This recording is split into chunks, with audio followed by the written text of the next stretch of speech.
שלום, אני אבי בקר, בעלים של משרד עורכי דין, מומחה במיסוי מקרקעין, העברה בין דורית ועסקאות נדל"ן.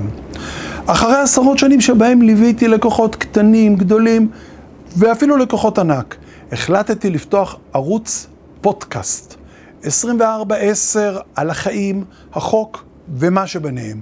כך קוראים לערוץ.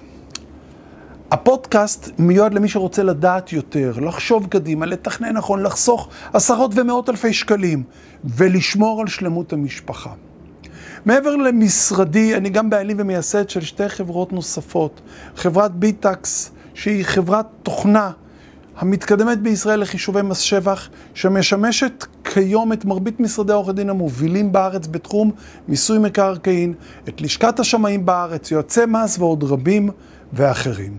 ואני בעלים של חברת פרקטיקום, חברה שמהווה מרכז הכשרה שהכשיר עד היום אלפי עורכי דין, שמאים, יועצי מס ועוד רבים אחרים בתחום של מיסוי מקרקעין, עסקאות נדל"ן ועוד תחומים נוספים. אז מה מחכה לכם בפודקאסט?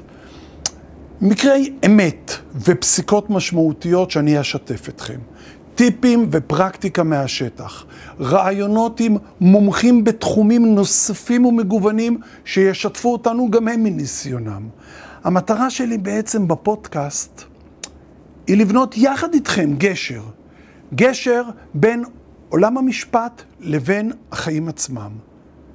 גשר בין טבלאות האקסל וחוקי מס מורכבים לבין החלטות משפחתיות ואנושיות. ניגע גם בעולמות הנדל"ן, בעולם העסקים והפיננסים, תמיד בגובה העיניים.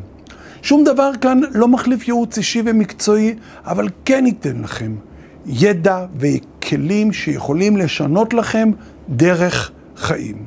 הסיסמה שלי היא תמיד לדעת, להבין, ללמוד, בלי לפחד, גובה העיניים. עקבו אחרי הערוץ. הצטרפו אלינו למסע משנה חיים. ניפגש בפרק הראשון, מחכה לכם להתראות.